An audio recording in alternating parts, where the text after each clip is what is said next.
IT expert, huh? The only thing that I heard in all of that General Pilot was just talking about is started talking about being in the fire zone. So I'm just wondering, am I in the fire zone now? Because this is a little worrisome as I sit here and look out there. What a great event, and I am so very, very honored to be with you all today. I wish I could be here the whole time, because it's just fascinating, just the discussions we've had this morning. Mr. Chambers, as always, whenever I hear you start talking, and I know that what you're going to bring to this morning will. Now there's an IT expert. Okay, so just so you know, I know that one of the best things about being a combatant commander is all you have to do. You don't even have to know whether people can do stuff. You can just ask for it. So I would just say, Carol, that I love the fact that I can just not even worry about how you might get it done. I just can say, hey, I really want that. And it's really nice being a COCOM commander. I'll just throw that out to you. What I thought today, as General Pilot, when he asked me to come out, he said, hey, I'd really like to get a little of the operational perspective, to kind of give a feel for, what is it that you need as you're out there. I am always a supporting commander to one of the regional combatant commanders. So, wherever that is, it is very, very similar to a combat support agency. Very similar in the fact that I'm always supporting someone. It's never about what we're doing. It is about who we're supporting. And of course, it is also the ability to pivot resources very rapidly to make sure that you take care of all of them, because nobody can afford to have it all. It's impossible. And I think that just as you think about this as an enterprise, that's exactly what TRANSCOM must do, especially as the distribution process owner, because supply chain is very, very similar in how you go about that. And we've had some successes on that, and I thought I would go through that. But first of all, I want to start off by saying thank you. And this is thank you to DISA. Thank you for supporting us the way you have. It's been superb. And as we have moved forward, Ms. Takai, I would just say every time we've asked for anything or we said we got a problem, can you help us? And you've always sent everything you had to then say, okay, yeah, we'll fill that blank in. Let's figure this out together. Defense property shipments jumped to mind this last summer, and I'll talk a little bit more about that. But things that we have turned to them and said, we've got, this isn't a far-term problem. This is right now.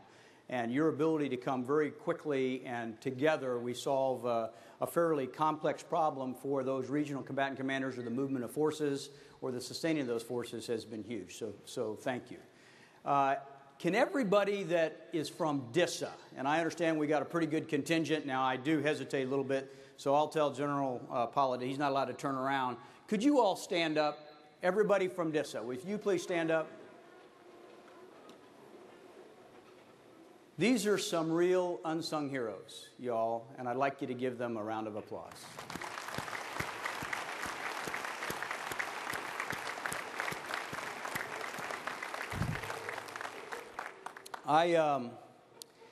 When I think about our mission, and you and General Pollitt said it exactly right,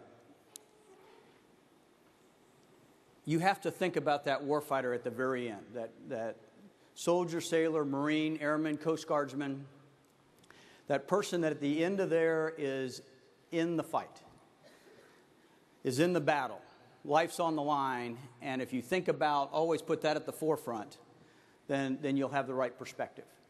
It could also be a victim of a tsunami, or a flood, or an earthquake.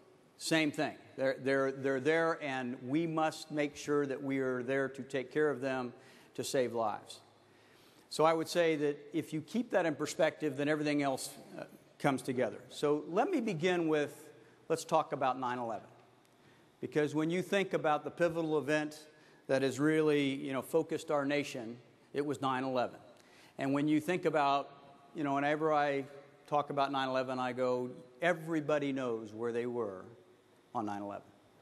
Everybody remembers exactly what happened. And I remember I was in the Pentagon on 9/11. I was the programmer for the Air Force. I was a 2-star.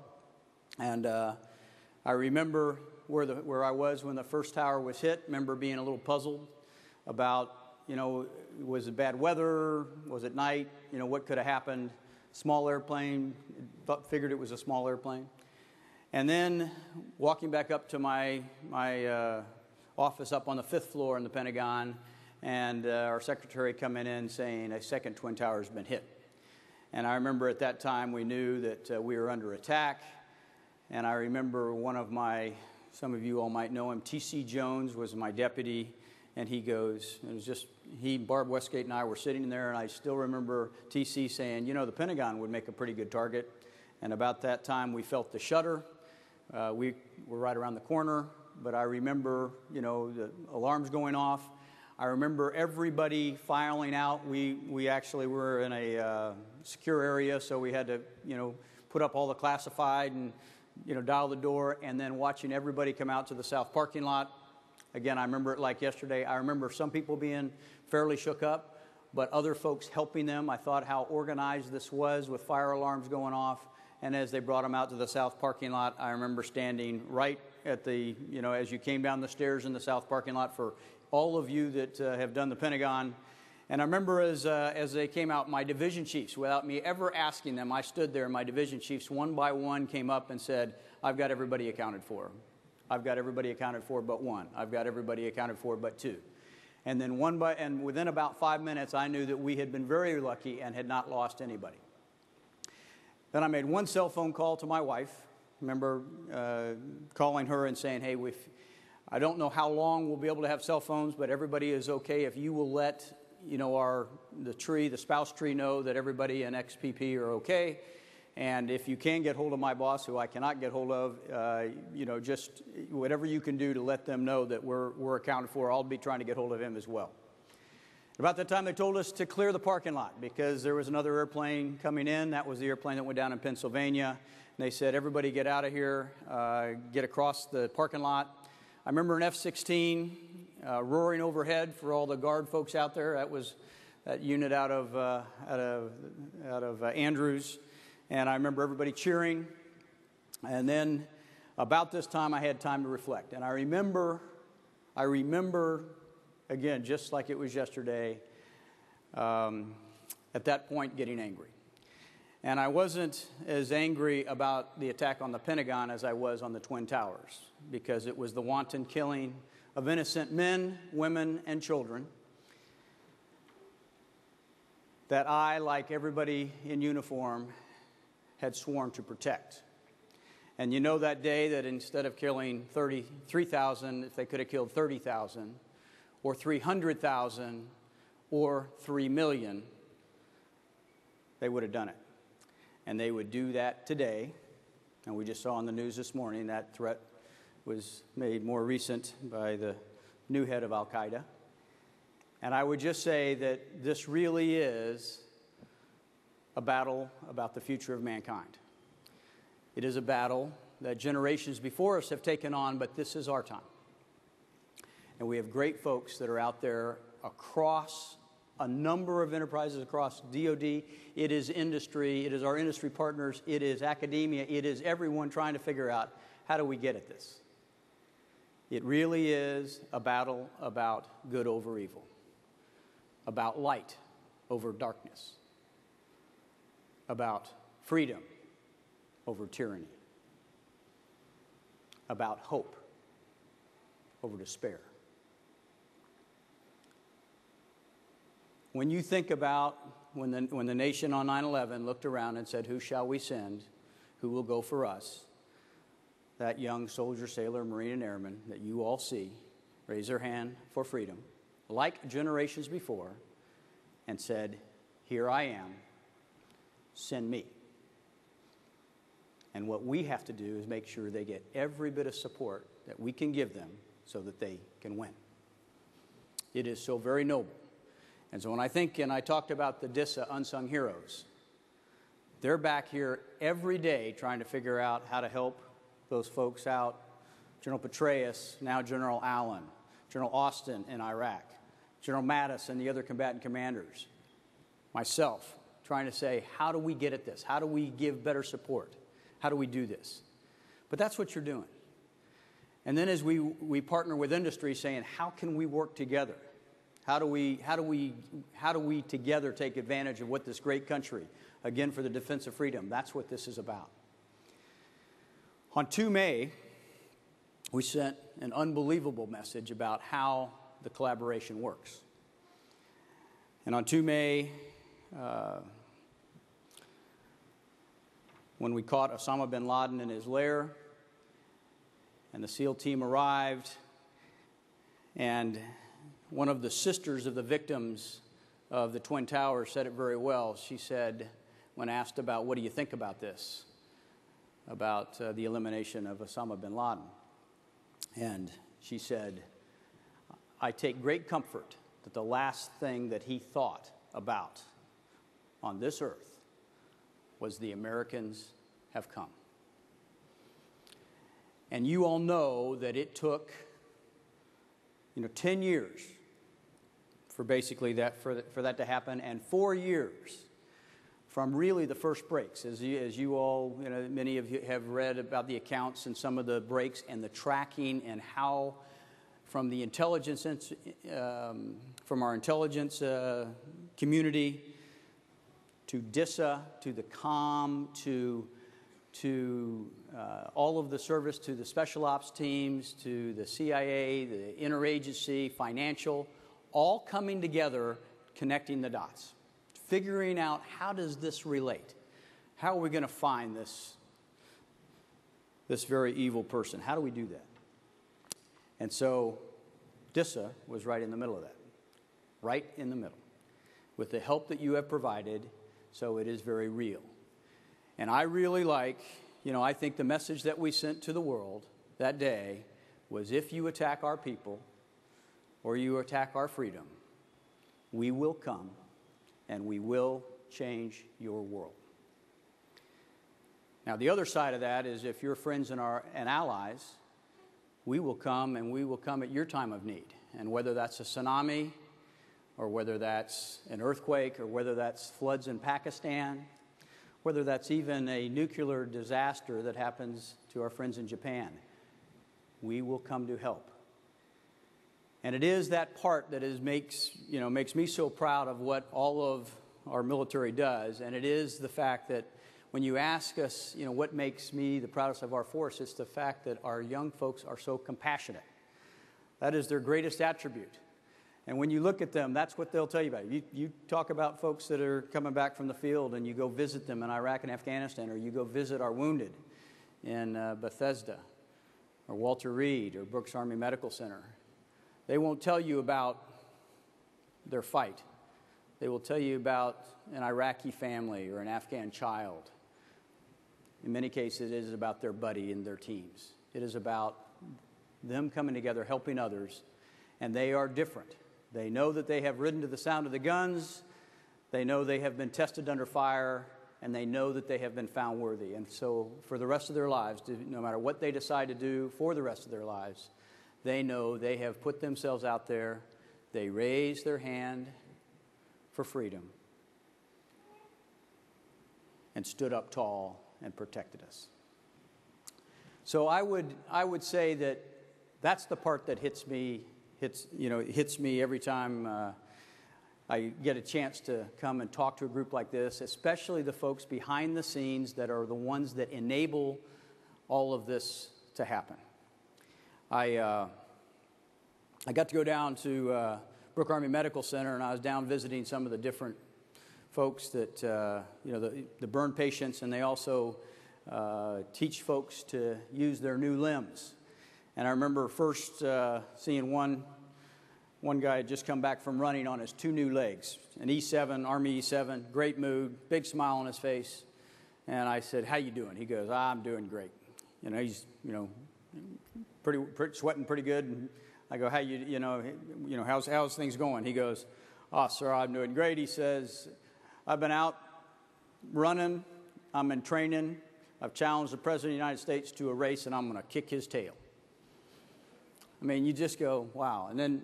And they have since had a little race. I don't know who won, but that's pretty awesome. But what a spirit. And I saw this young Marine, 18 years old, maybe 19. And he had a brand new leg, and you could tell he was struggling a bit. He's trying to, get his balance, and, you could see he was just, the picture perfect Marine, but really concentrating, sweat coming down across his face. And I remember just looking over at him and saying, "Thank you." And this young Marine looked at me, 18 years old, looked at me and said, "Sir, you don't have to You don't have to thank me. He says, I'm going to live to a ripe old age, and all of the people I love, my family and my friends, and all of the generations to come, all the generations to come, will live in freedom because of what I and my fellow warriors are doing. I'm proud to serve my country. So when generations to come, first, when I was 18, I did not think about generations to come. I did not think in those terms, but that's what you have. We have the greatest force we've ever had. And when General Pilot talks about if we keep that focus, it's exactly right.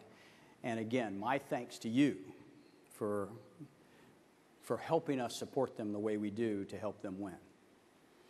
So with that as a little background, and I've got one more thing I wanted to share with you, and I think this really kind of puts it in perspective. And this came from Chaplain Baldwin. And Chaplain Baldwin was the head of the Air Force chaplains, and when they dedicated the Air Force Memorial, I think this is what, this was part of his prayer. And he said, when it is dark, the stars come out. Stars are always present. You just can't see them all the time. It is absolutely true in the tragic moments of human history when brave women and men are called to fight against the darkness of aggression and terrorism, the stars come out. And when it is the darkest is when the stars shine most brightly. Every generation has asked the question, where do we find these people? But when freedom and security are at risk, the stars always come out. So when the nation said, who shall we send? Who will go for us? Again, all those young Americans said, here I am. Send me. So let our friends and allies know that we will be there in their time of need, and let our potential adversaries know that if you put our nation or our people at risk, we will come and we will prevail. And the beacon of freedom will continue to shine as it has for generations before and will for generations to come. That's what you are doing. That's what you're helping us do together. So again, my thanks. And when I think about 5,000 people coming to say, how are we going to do this better? It's awesome. I will say that when I think about the pressure on the budget, exactly right. We should be looking every day how we can do this better, how we can do it cheaper, how we can save resources or leverage every bit of resources. That's what we owe the American people, for their trust in us to allow us to trust, for us to protect them. So with that, now I'm going to get a little bit into the TRANSCOM discussion, but I thought that would give a perspective of why we do this. I'm going to come out here because I can't see anybody out there, so I got to see if anybody's sleeping out here. So, okay, next, go ahead and bring up the first slide. Okay, next slide. When you think about projecting our national military power, TRANSCOM, just like DISA, was said, hey, we have to have an enterprise solution. We can't have every service and every agency be doing this on their own. We need to consolidate this. And so that's what we did. So TRANSCOM, a fairly new command, when you think about being stood up as part of Goldwater Nichols in '87, and then I'm going to take you through how that enterprise has matured. Next slide. And this, as I sit there and think about your question about, how do you change the culture? Well, it really comes down to one of the biggest parts of that is you can do it by building trust. And you build trust by earning it, by working together, being honest, doing the kinds of things, and doing it in honest collaboration in ways, along with all the other portions of leadership and all that. But trust is what we have found is that I always tell folks, we're glad to do anything, and we will earn it. We either earn it or we don't. And if we don't earn the fact that we can do this for you and we will be there, we know that you will not trust us with this. And I know that's the same kind of approach, at least for the supporting commanders as we go through this. So here's TRANSCOM. What we do is we get the requirements from the combatant commanders. When I think about they're given a mission by the president, and they will say, we need you to do this. He figures out what forces he needs, what he has on hand, what he'll need from the states, and then he will put that in transportation, or he'll give that to us, and then we'll put that in transportation terms. And you know that, okay, I need 5 brigades, but which brigades? All of those kinds of things. So we will take that from those combatant commanders, we will figure that all out, and then we will go to our components, air, land, and sea, and we will, it used to be very definitive. We'd say, okay, it's going to be in air, they need it fast, so we'll do it by air, or we'll do it by surface. But today it's much more complicated because we do multimodal. We do a combination of surface and air. We do combinations of military versus commercial. We will figure out the best way of using the overall enterprise in the best way, which means that you can imagine the opportunities for doing dynamic replanning. And this becomes a conversation where we're also coming back here saying, this is a worldwide enterprise that we're trying to just kind of keep moving back and forth. You don't want to have excess capacity. What you want to do is be able to keep the capacity and move it around as you need to, so it's very flexible. So that's what we do. Now, we can expand the capacity, and we do that through asking for additional help from our commercial partners, or we mobilize our Guard and Reserve total force. So we have a couple of levers that we will increase it, but when we do increase it, we want to only increase it for as long as the crisis comes up, and then we want to bring it back down. So that's the flexibility that we try to have built in. And then we'll come back to the combatant commanders and we'll say, hey, by the way, with all the new requirements that are coming in, we'd like you to move 2 weeks early or 2 weeks late. And if we can adjust a little bit, then we can take care of CENTCOM and also take care of PACOM. And it's amazing the discussions that we have now because that's what happens. This last March, when every combatant commander had a priority 1 mission from the president, I have never seen that in my whole mobility career, never. But obviously we had CENTCOM with Iraq and Afghanistan. We had AFRICOM working on Libya. EUCOM was also helping with Libya, obviously. Then we come across, PACOM was working the Japan disaster, the tsunami and the nuclear disaster there. And SOUTHCOM was working on, the president was taking a trip down to SOUTHCOM, all at the same time. And we were pivoting resources back and forth and making sure that we covered all bases, and we'd say, hey, can we slow down a little bit on the sustainment going into CENTCOM, take advantage of days of supply? General Mattis said, you bet, that freed up assets. It allowed us to take marrying up some of the military assets and the tanker assets for Libya and freeing up T-tails that we then could use to help with the disaster in Japan. We also went to our commercial industry and said, we need your help because we have a voluntary departure coming out of Japan, and they responded magnificently. So those are the kinds of things that we're doing, but it's all, go ahead, next slide, all built on trust. And if they trust that you're going to be able to do this and oversee this properly, it ends up being a fairly easy thing to do. And so we work that all the time. Next slide. I'm going to start speeding up just because I want to get to some of the IT portion. But I would just say, we have a very large enterprise, 145, 150,000 people. We have a brand new command, the Joint Enabling Capabilities Command, that is Joint Forces Command, came down. General Odierno said this is a place where we would like to have that. So that's down in Norfolk, and they're doing some great work. But we depend on total force, and this commercial industry portion is huge. This is our Civil Reserve Air Fleet. All of the major carriers, a lot of smaller carriers are part of this. And this gives us great capability. And what they do is they promise us their commitment in wartime when we activate them for peacetime and contingency business. And it works great. And to give you an idea, we normally do between $500 million and probably about $500 to $700 million of business, both on the air and sea with those different communities. And right now we do about $3 billion with each of those to help us move. So they're getting some business. It's good for jobs. It's good for a lot of things. But it also means we don't have to build that capacity in the military and own it. And then they've got it not only for its commercial application, but also to help us in the Department of Defense.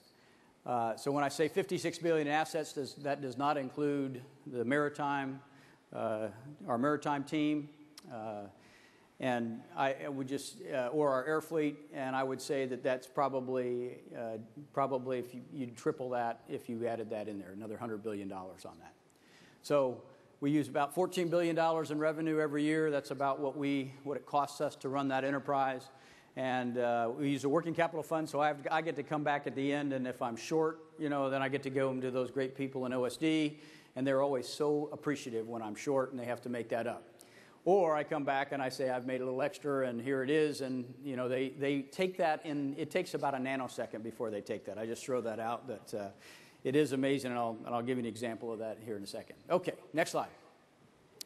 It is worldwide. We have forces all over. We're basically doing about 900 sorties a day. That's kind of day in and day out. About every 90 seconds, there's an airplane taking off or landing somewhere around the world with that beautiful American flag on the T-tail or on the tail. And as I tell folks, it only takes one of those to not go well to be a scene in a moment. Every time there's any problem with that, it is on CNN. And if one does go bad and I get a call from the chairman or the SecDef and I go, well, the other 899 really went well today, they don't care. They don't care at all. Because, again, it's lives at stake. So I would just say that 35 ships at sea, that's loading, en route, or offloading. And I would say on the ship side, if we have a major contingency, it'll go up to about 300, so about 10 times.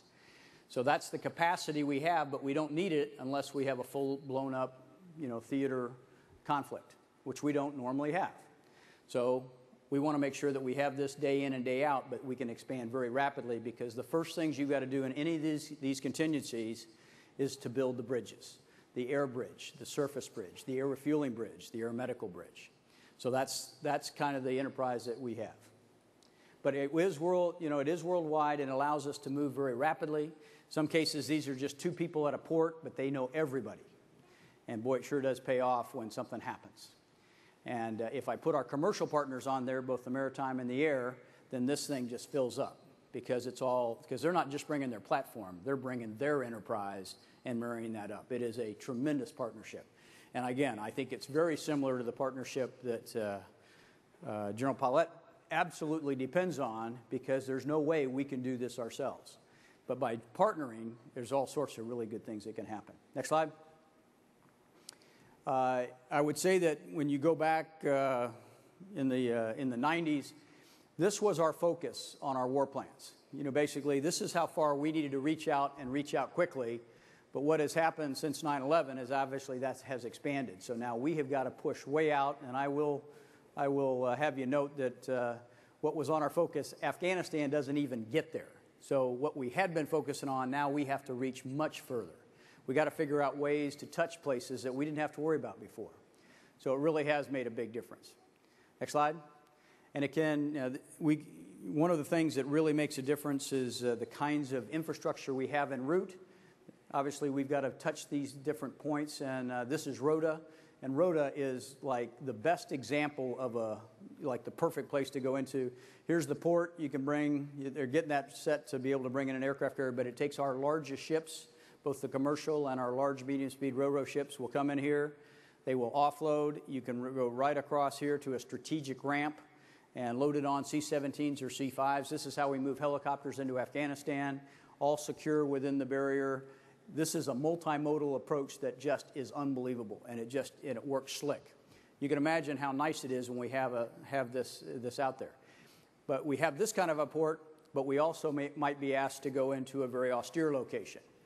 In fact, you could use when the Haiti earthquake happened, the port of Haiti, they had two piers. The north pier fell in the water. The south pier was compromised underneath, and we had to come in over the beach. That's how we got the resupply into Haiti. So we got to be prepared to do both of those.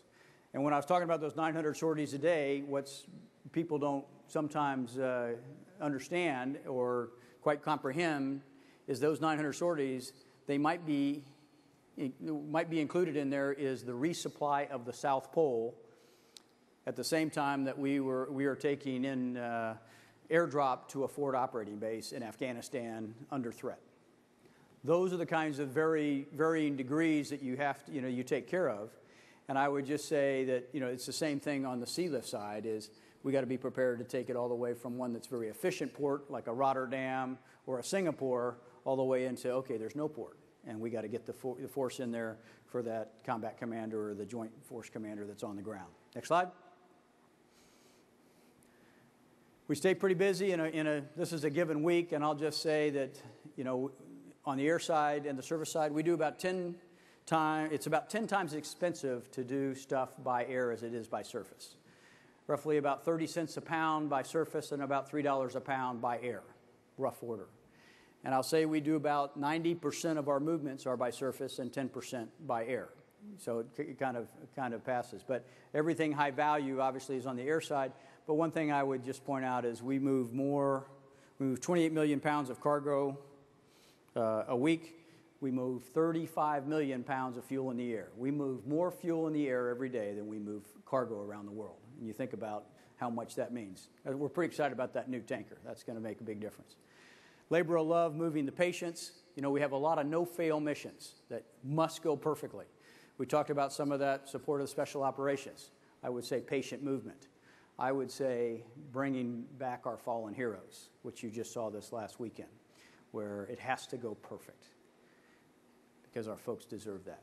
6th Brigade of equivalents moving simultaneously. So when the president says, I want you to surge additional 30,000 into Afghanistan, and at the same time, I want you to bring 80,000 folks out of Iraq, the 6 brigades are continuously going. So that's on top of the 6 brigades moving all the time. So it stays pretty busy. And again, what the warfighters are expecting us to do is to leverage this very valuable capital-intensive enterprise that we have, just moving it back and forth to make sure we're filling this in. Next slide. Okay, couple of things that I just tell for our enterprise. I tell them, if you look at the top, that's what our global decision support system, this is our tank airlift control center, which is watching our air side. We superimpose the sea side. They have their own picture the same way. But I tell folks that we have capacity mass, and what we want to do is get the right velocity. Velocity is key. Sometimes that's faster. A lot of times that is. On the air side, that tends to be the faster you can move airplanes through the systems, the more valuable they are. You make money with airplanes in the air. But for the surface side, it tends to be, we want it slow and steady. We want to be able to slow it down sometimes to make room for something else. Maybe the Joint Force Commander changed his priorities, and now he needs MATVs in there right now, and we have to be able to make room for that. And so that's what you're trying to control on that network. On the I have one story on that kind of brings it home. Southwest Airlines. Everybody, Baltimore loves Southwest Airlines, So Herb Kelleher's an old friend, and so we were chatting about turning airplanes. How fast can you turn airplanes? Anybody that's flown, Southwest knows that where they've made their money is they turn that airplane faster than anybody else. And the idea is, you block in, you offload, you clean it up, onload, and then you're back out. And I said, Herb, how as you were driving that down, what were you trying to get? Where were you trying to get to? He says, we thought we could do it in 12 minutes. In other words, block in, everybody off, clean it up, everybody on, 12 minutes from block in, block out. I said, well, how close did you get? He said, we got to 16 minutes. And he said, but then the other airlines started complaining because they said, Herb Kelleher and that Southwest Airlines, they're moving that airplane while people are still standing. And Herb said, well, in my defense, everybody does that. And if you remember, nobody ever had this, and now you get that announcement every time, we can't move the airplane until everybody sits down. That's where that comes from. Now, what Herb also said was, now, I do have to add that when we did move, they did sit down. I always thought it was just, exactly right. So, anyway, but velocity is key, and precision is the way you get the velocity right. So, if you can make sure that you can adjust that velocity as you need to, and then have the precision, and that's metrics, that's command and control, that's visibility through automatic identification. Now you're starting to get all the levers working.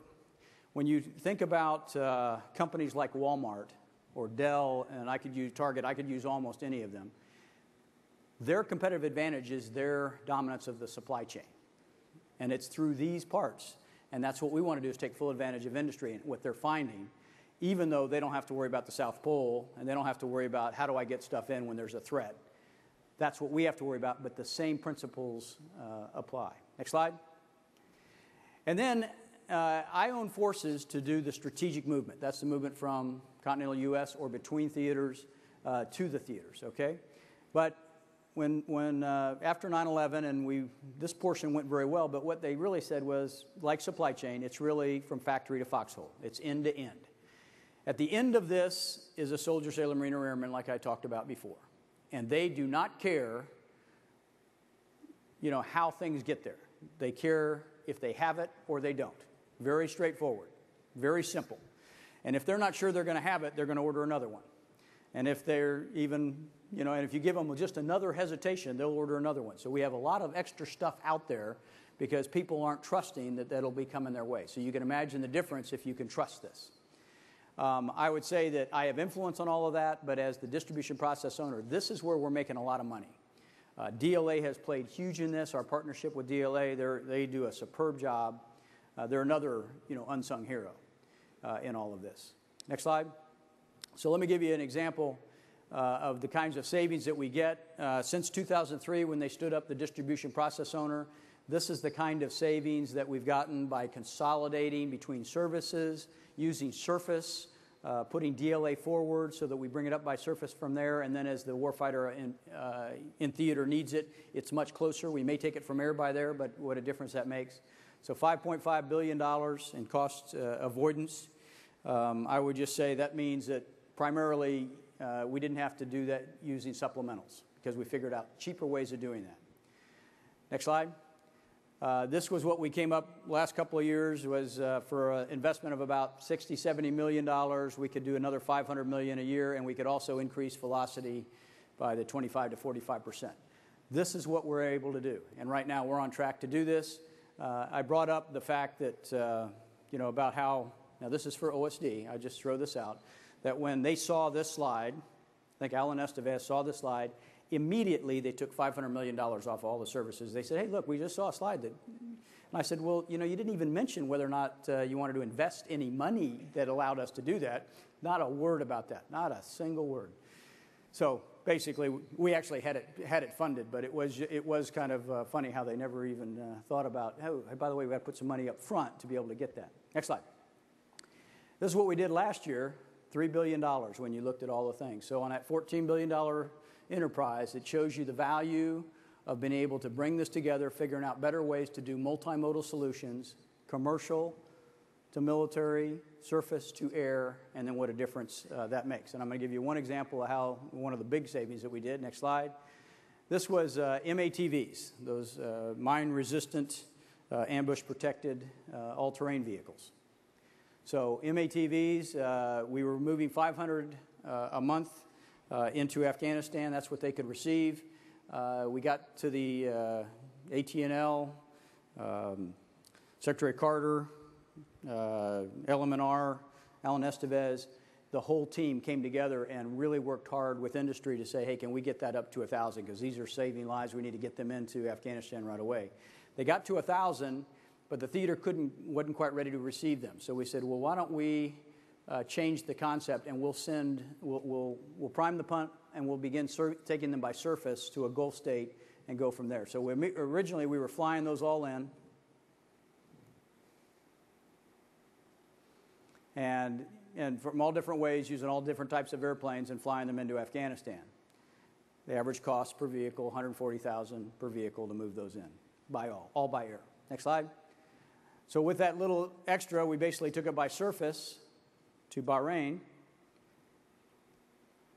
brought it into port. We sent port teams into both of these places, both the seaport and the airport. They convoyed over at night, and then they basically then took them out from DISA airfield there in Bahrain, next slide, and flew them directly in.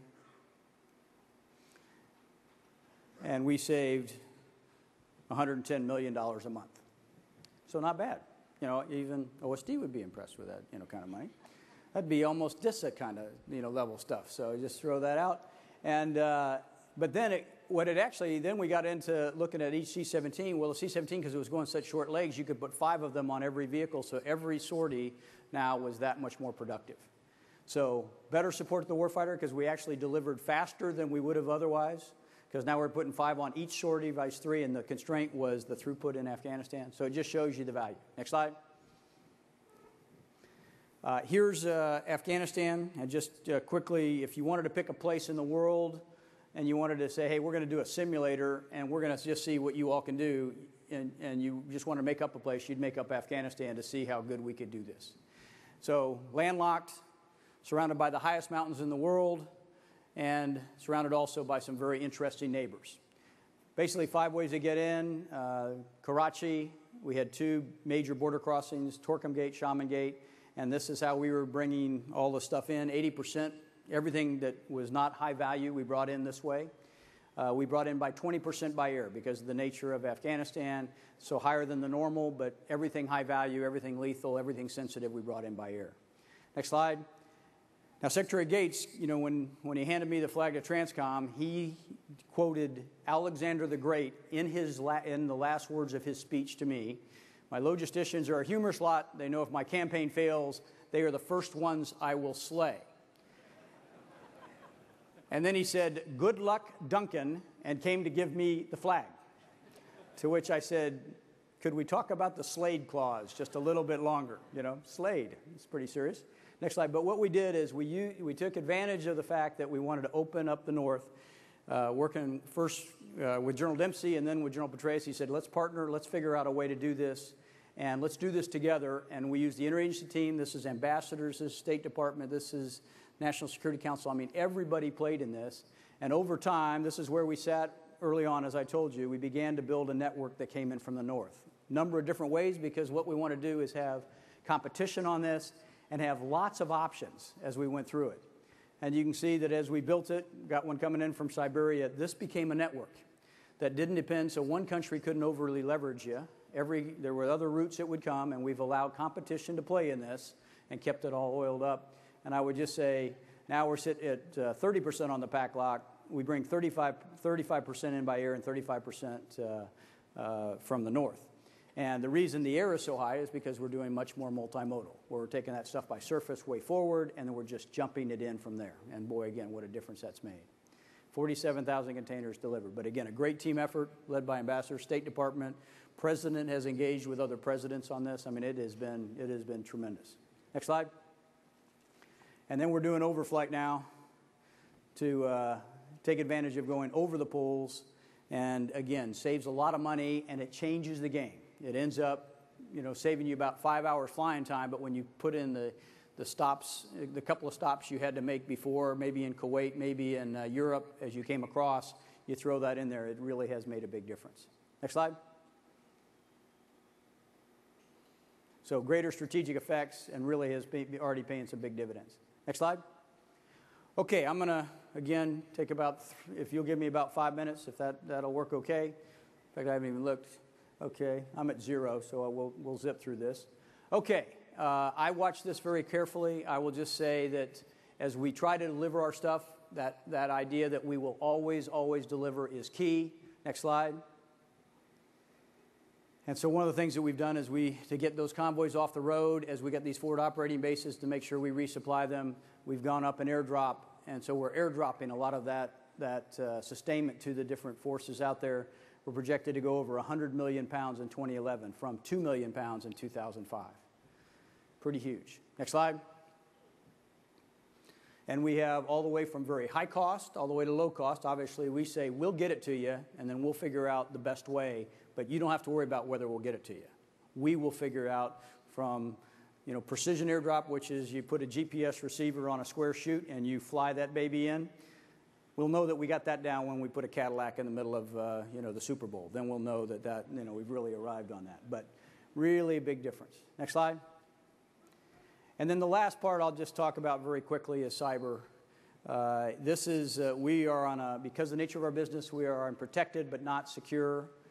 That's what we depend on. We depend on collaboration, as you can imagine. So this becomes huge. Next slide. And so one of the things that we are betting on, and this is the discussion we're having mostly with DISA, is Agile Transportation 21. I will say that we have built business process improvements to make that system work. We built a fusion center so that we brought all the parts together to allow them to do that. And we have been in the middle, as part of BRAC, we have finished up the BRAC move that, again, allowed us to do things and take advantage of this environment to accelerate this. So now we're looking for the technology, the IT that will back that up. Next slide. You can go ahead and just go ahead and build this out. And I would just say that as you look at, just like building a house, architectural rendering to blueprints to construction, we're down here now in actually doing that final construction of that. And again, we're working very closely with DISA to say, how do we get at this? How do we take advantage of the best in industry to build all the things that allow us to control that velocity, how to precisely do that? Next slide. Lots of dynamics, but I'll just say that, there's lots of things going on, whether that's weather or whether that's threat. I will just say that what we want to be able to do is dynamic replanning. We want to be able to do smart things without getting it so it's chaotic, so you actually lose, you lose all the gains. What we want to do is get to the point where we know when that is and say we can still do dynamic replanning because there's big, big dollars in this if we can get this right. Next slide. And I would just say we've gone from a program program approach. Go ahead and build that out. And I would just say, like everybody, this is the interfaces that we had. If you want to take the logistics world and you say that every service had their own logistics, every tribe within every service had their own logistics, every single person had a program they went, this really works well, so they set that up. And this is what those interfaces look, and that's not even, I think that's half of the ones is they dotted those out. Every time we wanted to change one, $150,000. You're not too agile when you have that. So just like industry, we've gone to corporate service vision. Go ahead and build out. And just like Amazon.com, we have a corporate service vision that underlines all of this, and we're getting to the same exact approach, where it's a service approach. And we say it should not matter. And I'm always amazed at Amazon.com that actually the stuff comes to me and, and my MasterCard comes out right. I mean, isn't it magic? So this is what we're heading towards. And so that CSV is going to underlie it all. Next slide. And then as we look at other things that we had an industry day, brought everybody in, academia, and we had about 3 days where they sat around and they said, what are some of the things you can use? And I will say, right now we're in the middle of figuring out how do we use the social networking. You can imagine in the middle of Haiti disaster or the Japanese, how you might be able to take full advantage of the social networking. They had a big meeting down at Walmart that Walmart hosted and said, you can take full advantage of things that we do. And we're looking at social networking to say, how can we help you better? So not bad, not bad. Next slide. Gaming, huge. Amazing what you could do if you can sit there and say, hey, by the way, we're going to let you game Haiti for 12 hours. You guys go play with that and figure out what it comes up with. Really awesome with what you can come up with if you can game that on out. Next slide. And then we're on the way towards this living plan, but I will just say, we've got a lot of things that we've already taken care of. We're building those next steps. And Carol, again, I appreciate your all's support on this because this is huge for us, because I think this will take us to that next level and we'll wring out a lot more savings out of this enterprise. Next slide. So that's it. I'll just say we get the warfighter to the fight. We sustain them while they're there. We handle rapid maneuver, that's airdrop, but also that patient movement, things like that are going on that are absolutely imperative, and then bring them home. But the bottom line is we get her done. Get her done. Next slide. We view our success through the eyes of the warfighter. It isn't about us. I actually used to say that frame, and these guys came up with this slide to capture that. And I would just say I really like this because this guy's got cool shades. Not bad. Next slide. But at the end of this line is a soldier, sailor, marine, or airman, a victim of a flood or earthquake or tsunami, and they are absolutely depending on us. And our promise to them is that we will always, always deliver. So I'll just say in conclusion, thank you so much for allowing me to come and get to give you a little of the COCOM perspective, give you a little bit what's on our plate. AT-21, we have a lot of other ones that you guys are helping us with, but that's probably the one that we think will pay the biggest dividends, because if we can get those levers right, we get the IT right, we've done the organization, we've done, with the right technology, then the right concept of operations, we can really make money for the warfighter at the same time doing right by the taxpayer, and that's what we're after. But great to be with you. I commend you on this conference. I don't think I've ever talked to a larger group of people. This is amazing. So, but anyway, I know we don't have time for questions, but I would just